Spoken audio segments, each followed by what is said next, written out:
Good evening. If I get wired up here. There we go. Good to see everyone this evening. I know we've been in 1 Samuel. Probably will go back there, but we're going to shift gears a little bit tonight because of our Romeo breakfast on Tuesday and discussions we had. I decided that I needed to back up and needed to do my job a little bit. So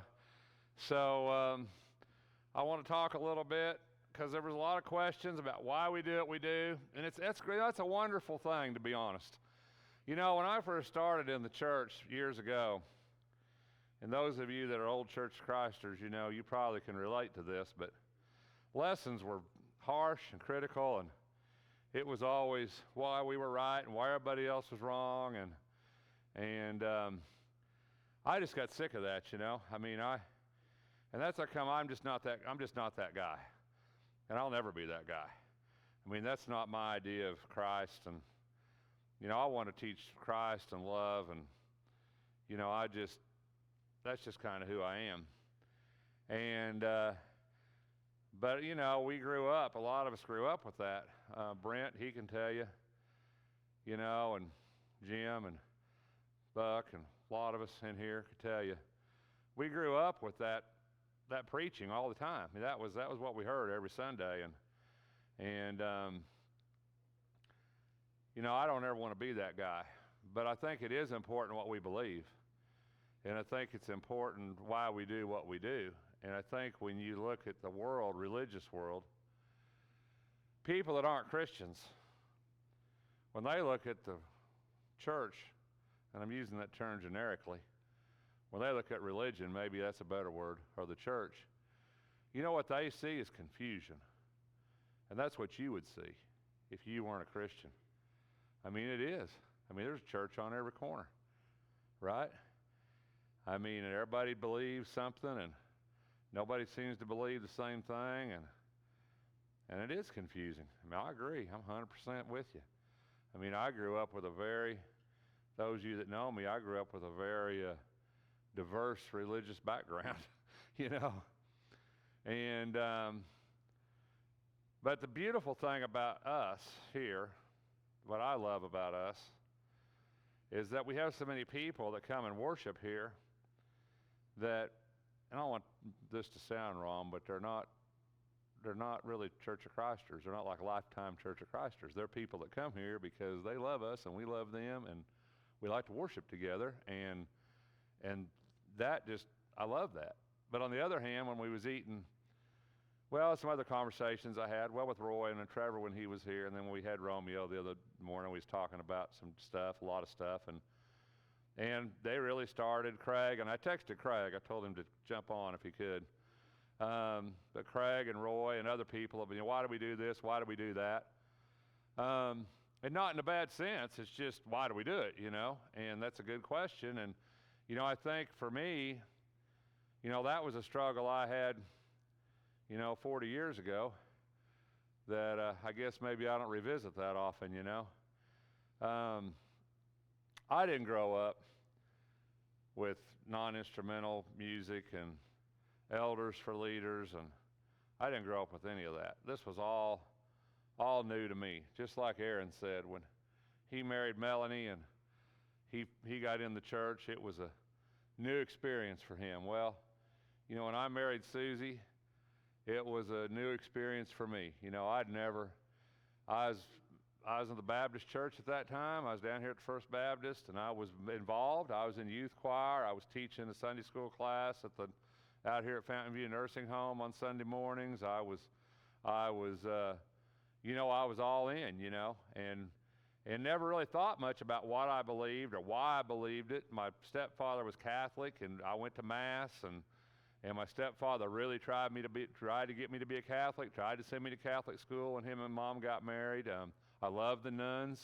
The nuns always treated me good. I loved going and staying at the nuns' house. It was always a good time, you know. They're great. They were wonderful people. Had a lot of good memories. I don't have the bad nun memories that people have. All my nun memories are good nun memories. And you know, but you know, he really tried me to convert to Catholicism, and and would have loved for me to have done that. And, you know, there was things about the Catholic Church I loved. There's things about the Catholic Church I still love. I'm not saying they're right, but I'm honest. I would be amiss if I told you there's not things about Catholicism that I liked. There was a lot of it I liked, honestly. You know, but the question comes down to what we believe. When me and Susie got married, she was started going, her family wasn't going to church at all, nowhere. They quit. They were living out at Bryant. They weren't going anywhere. When me and Susie started dating, I started taking her to church with me, and she went to church with me, and about the time right after we got married, they voted on somebody to be a member, which is what we did down there, and she threw a foot down, said, I'm never going to do that. That's wrong. Even though she really didn't know much about the church. Her grandmother had raised her in the old building here, but none of them were baptized. None of her sisters were baptized into Christ, none of them. But once I started pulling her the other way, her parents decided it was time for them to come back to church, so they started, and, you know, and then we had our time, you know. I mean, I went one, she went to another. I didn't go at all for a while. You know, I started going with her very begrudgingly. At Walika, didn't want to go. The day she got up to be baptized, I tried to hold her in her seat. That's honest to God truth. I tried to hold her down in her seat. I didn't want her to get up and go. Brent's laughing. True story, man. We sat in the church in Walika. I knew she was going to do it, and I held her down. I really did. Tried to hold her in the pew. I did not want her to get up because I knew the day she did that we was on two different paths, you know. I mean, and as a young married guy, I didn't want to do that. I was going to OU. I fell into this religious funk, and I started reading all these books. And Susie can tell you, everybody that came by and wanted to talk about God, didn't even care where they came from, didn't care what they believed, didn't care who they were. I was a college student. I had time. I invited them in, visited with them for 4 or 5 hours. Susie come home. I'd be on the couch with like 4 guys, you know, Mormons, Seventh-day Adventists, whoever came by, I didn't care. I just said, come in, let's talk, you know. So I'd go in there and talk to them 3 or 4 hours, almost converted a few of them. And I'd talk to them, and I started reading books, and I finally, you know, started trying to understand, you know, what the differences was in religion. I studied religion. I read about Buddhism. I read about Hindu. I read about Islam. I read about all them different religions. I got the books. I studied. I read. Why do we believe? Why am I a Christian? Why don't I say Muhammad's the prophet? You know, those things were important to me. I wanted to know. You know, when I come to that point, I wanted to make an informed decision. Why do I believe what I believe? You know, I wanted to know that. And so I did. I studied that hard for a year. I got Stafford North's book, you know, 10 Greatest Religions of the World, and I studied that, and I talked to people, and I went to Baptist preachers, and I sat down and had conversations, and I had conversations with Pentecostals. I had conversations with everybody I could have conversations with, because I thought, you know, if you're going to make a decision, you should make an informed decision, right? You shouldn't just decide, and most people in religion don't do that. Most people in churches are here because that's where they grew up. That's where their parents were. That's where their grandparents were. You know, we get attached to a faith a lot of times not because of what's taught, not because of doctrine or what we believe. We get attached to a faith because of relationships. I mean, that's just honest to God truth.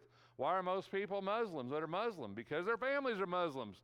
You know, you don't grow up and at some point in your life, they lay all the religions of the world out in front of you and say, now choose which one you're going to believe the rest of your life. Nobody does that, you know?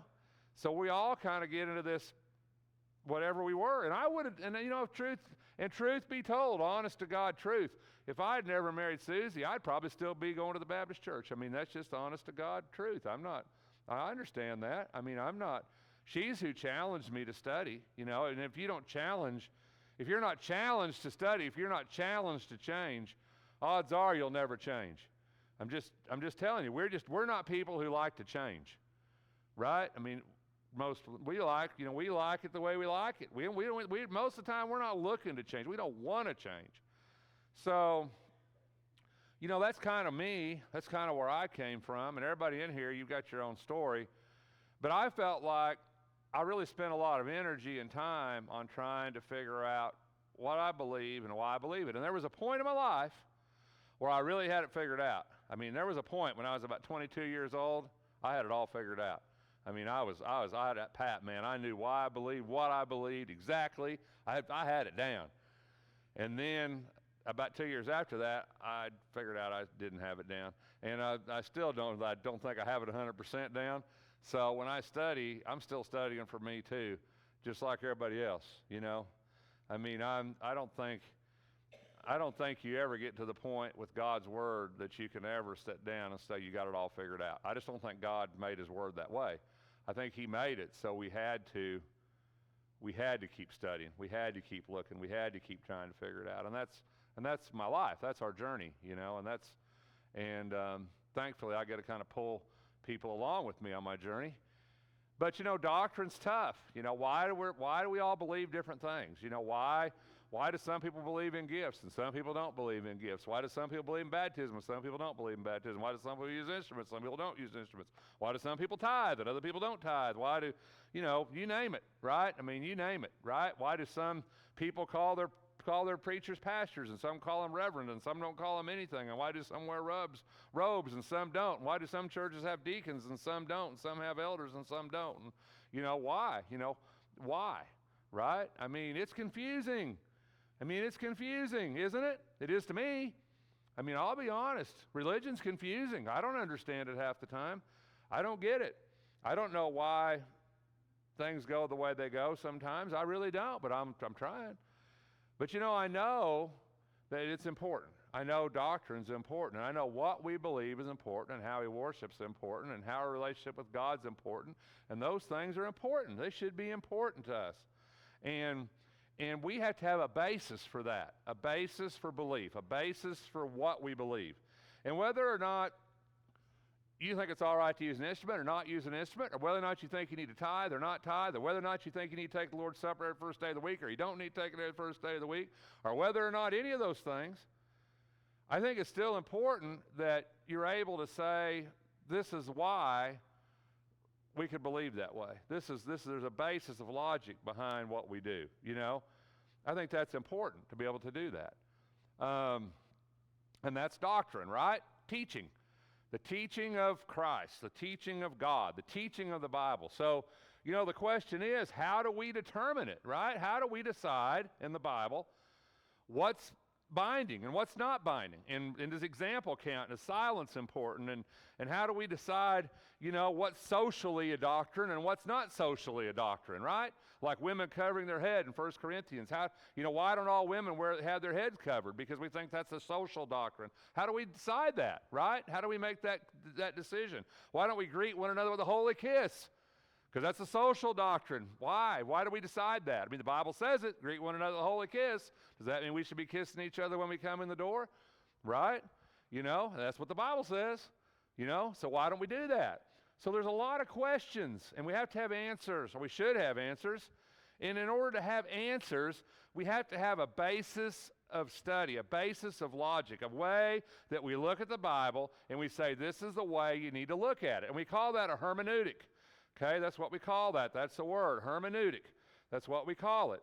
And if I have a hermeneutic and you have a different hermeneutic, then we can look at the same passage in a different way. So what we decide is our way is important. That makes a difference on how we look at the Bible as a whole and Scripture as a whole. The other thing we have to understand is that the Bible has different times, and we call those dispensations, okay?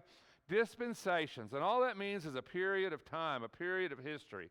And in the Bible, we say there's 3 dispensations. And what that means is there's 3 different periods in history where God dealt with his people in 3 distinct and unique ways. And those ways, although sometimes overlap, they don't encompass everything. Why don't we keep the Sabbath, right?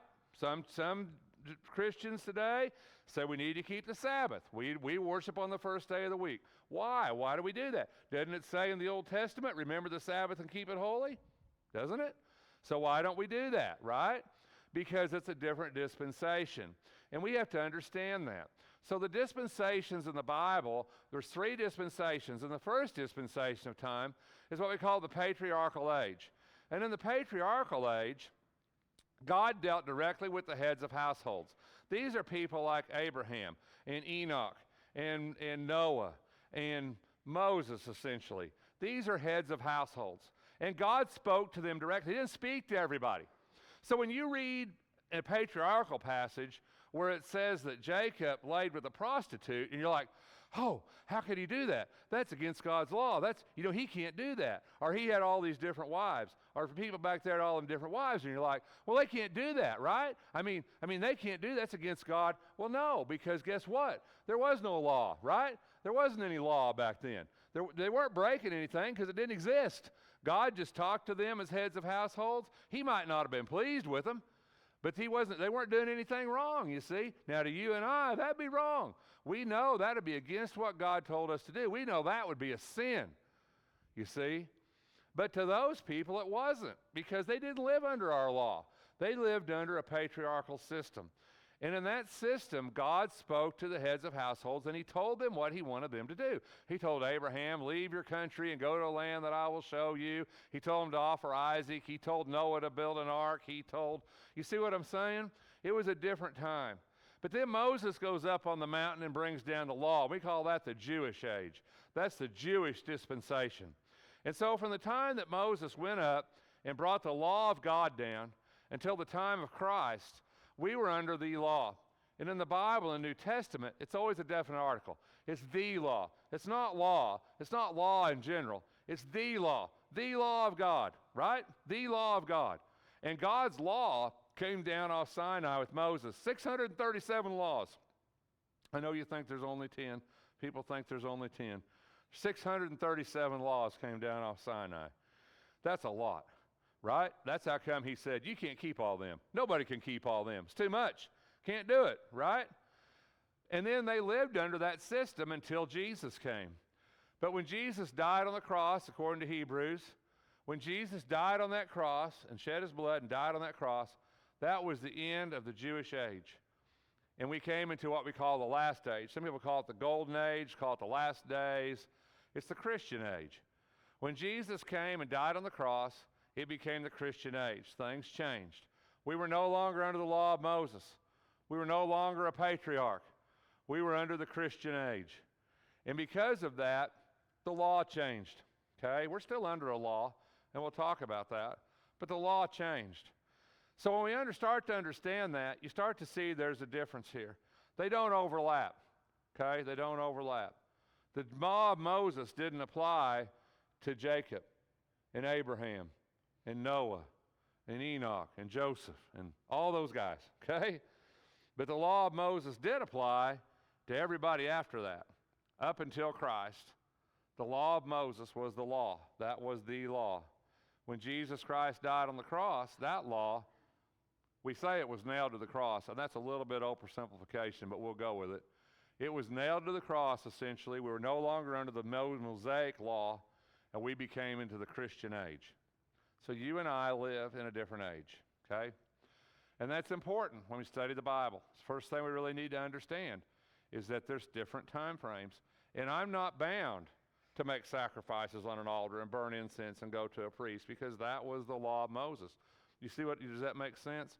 And because of that, it changed at the cross, and things changed at that time. So there's a big difference there, and it really has to change how we think. So a lot of people today, a lot of Christians today will say, well, we're still under the Ten Commandments. Well, in a sense, we are, because most of those are reiterated in the New Testament. But also, no, we're not under those anymore. No more than we're under the idea that I have to make a sacrifice, or I have to reimburse Brent if my tractor runs over his goat. I don't have to, this that way. I might have to, because Brent's an insurance guy. But, it's not like under the law of Moses, right? So things change. But the other thing that's really important is when did that happen, right? That's really confusing to us, isn't it? Because when I open up my Bible and I flip through this thing, I come to this place right after Malachi, right before Matthew, and when I open my Bible up right there, it says New Testament, right? Isn't that what it says? New Testament. Matthew, Mark, Luke, John, New Testament, right? Acts, Romans, 1st, 2nd Corinthians. But did the New Testament really start with Matthew, you see? Well, not really, you see? Because Jesus wasn't a Christian, was he? Jesus was a Jew. Because the Christian age didn't start till Jesus died. So essentially, there weren't any Christians, and there wasn't a church in Matthew, Mark, Luke, and John. Didn't exist. So Jesus wasn't living under the Christian age, was he? He was still keeping the Sabbath. He was still making sacrifices. He was still going to the temple. He was doing all those things because Jesus Christ was not a Christian. Jesus Christ was a Jew. Right? And we have to remember that, don't we? He was a Jew. The New Testament doesn't start until Jesus Christ died on the cross. That's the very end of the Gospels, right?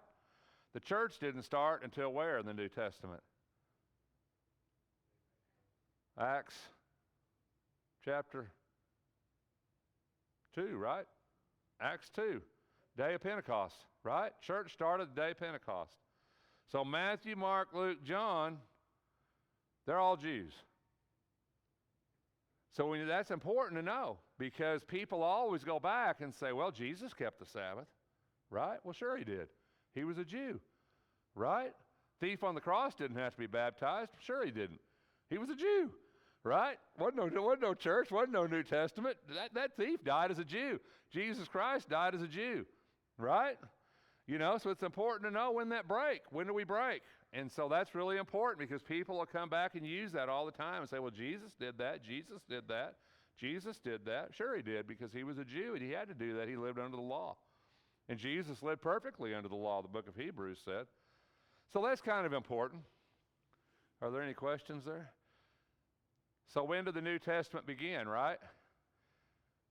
Begin at the death.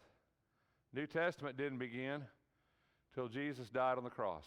Up until then, we're all Jews, okay?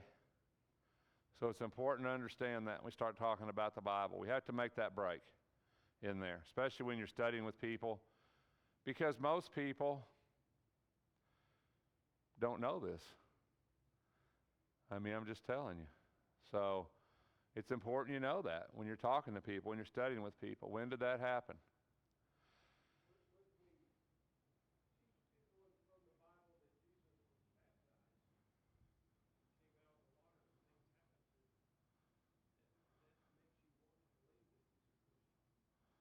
You know, it really does, you know, and I think when you see that, you know, and he said, but, you know, and I think we'll talk about that when we get into baptism, because I think that's something that was very confusing to me.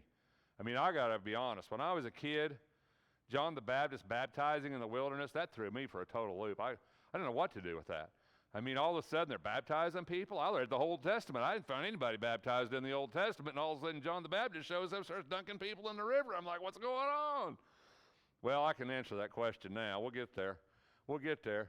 But yeah, it's a great question, right? Because it does seem that way. And so we have to think about these things, right? And boy, that's a great discussion. We will have that discussion, I promise you. Hebrews said, for this reason Christ, the mediator of a what? Of a new covenant, right? We're not under the old law. The law is the covenant Moses brought down. Jesus is the mediator of a new covenant, that those who were called may receive the promised eternal inheritance. Now that he has died as a ransom to set them free from the sins committed under the first covenant. What does that tell you about the law? What about the law? The law could never give life. That was how come the law didn't work. The law could never give life. The law could never forget sin. The law was about punishment.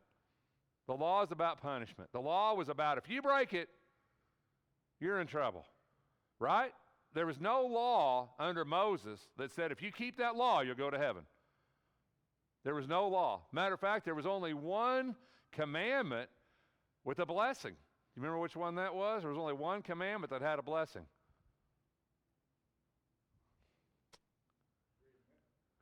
Huh? One of the 10 commandments had a blessing. That you may do what?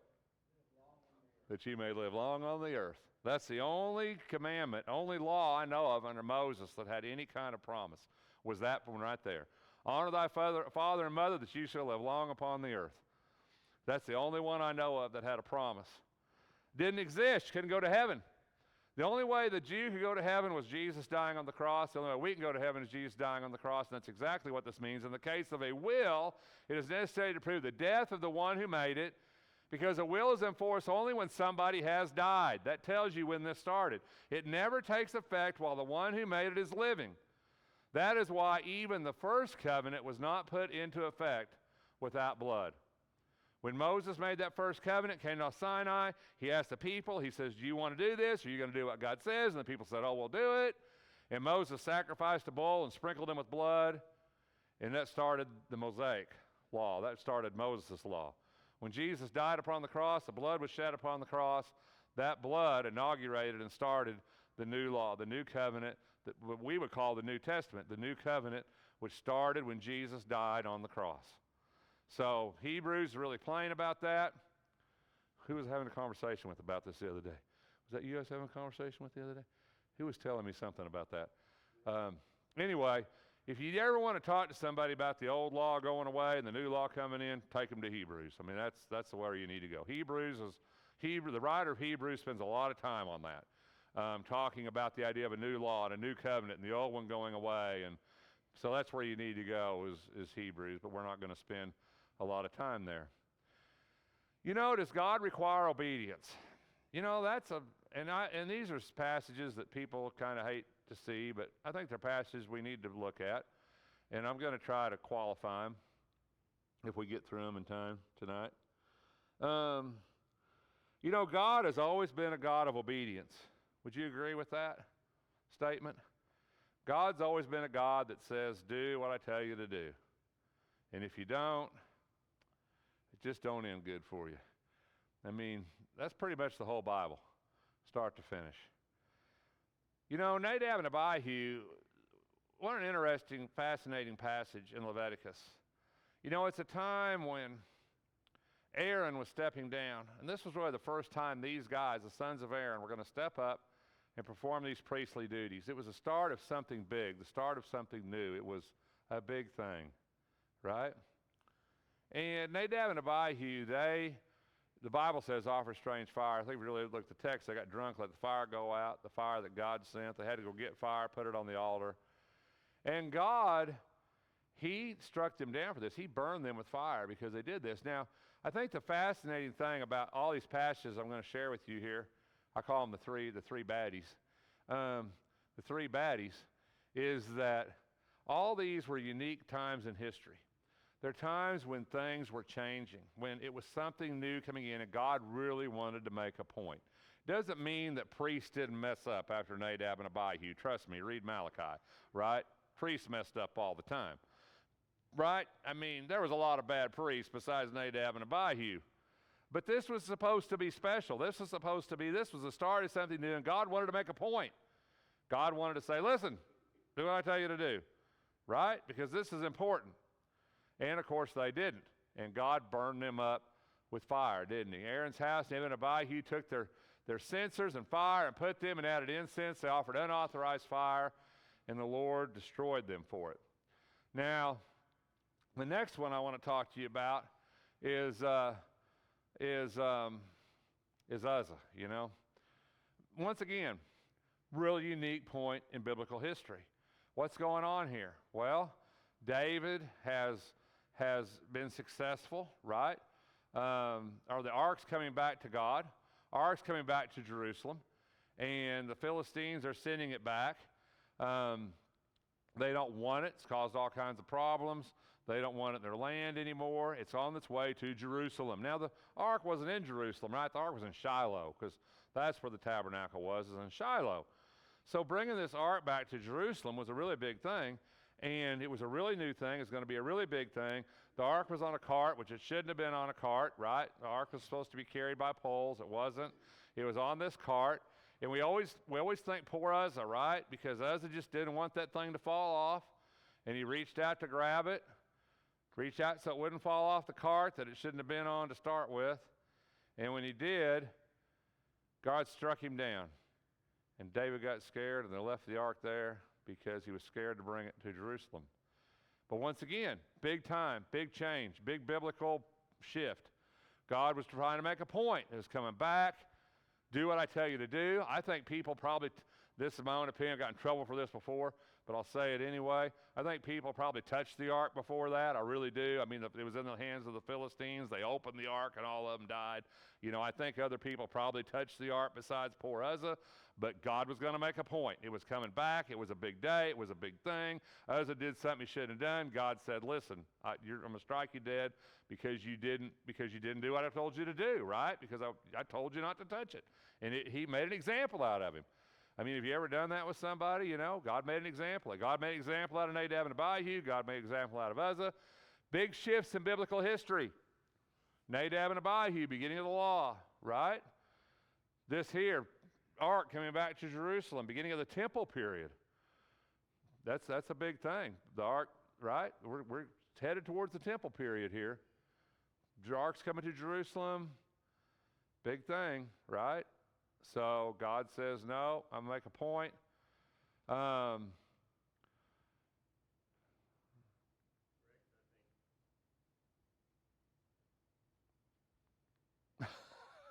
missing a slide. Yeah, go ahead.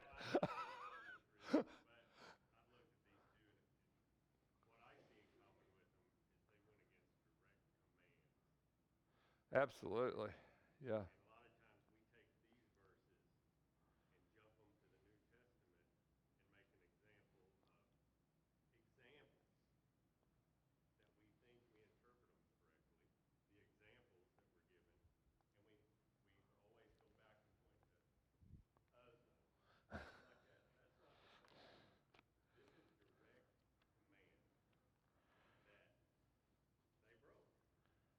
They were.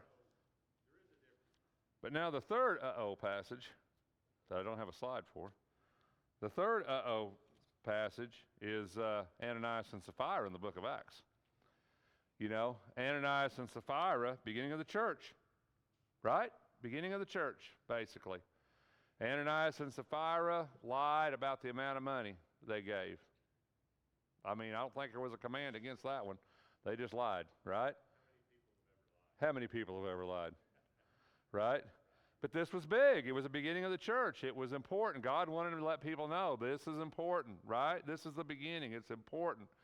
So Ananias and Sapphira lied about the amount of money. Ananias lied. The Lord struck him dead. They buried him. Sapphira come in, backed up a story, and the Lord struck her dead, and they took her out and buried her, and fear came upon the whole church, the Bible says. And it would. I mean, that would scare me. Right? So fear came upon the whole church. Once again, big time shift, beginning of the church. All these things happened at real pivotal points in biblical history where God wanted to make a point to us. And the point is keep your dirty hands off what's holy, you know? I mean, that's the point of all this right here. It's keep your dirty, profane hands off what's holy. You know, my fire, it's not your fire. You offered strange fire. That fire was holy. That fire was lit by God that they let go out. That fire was lit by God that they let go out. You see, to me, fire is fire. To you, fire is fire. But that was God's fire. That was holy fire. They let it go out. Well, any other thing was profane. It was common, right? Uzzah, there's nothing more holy than the ark.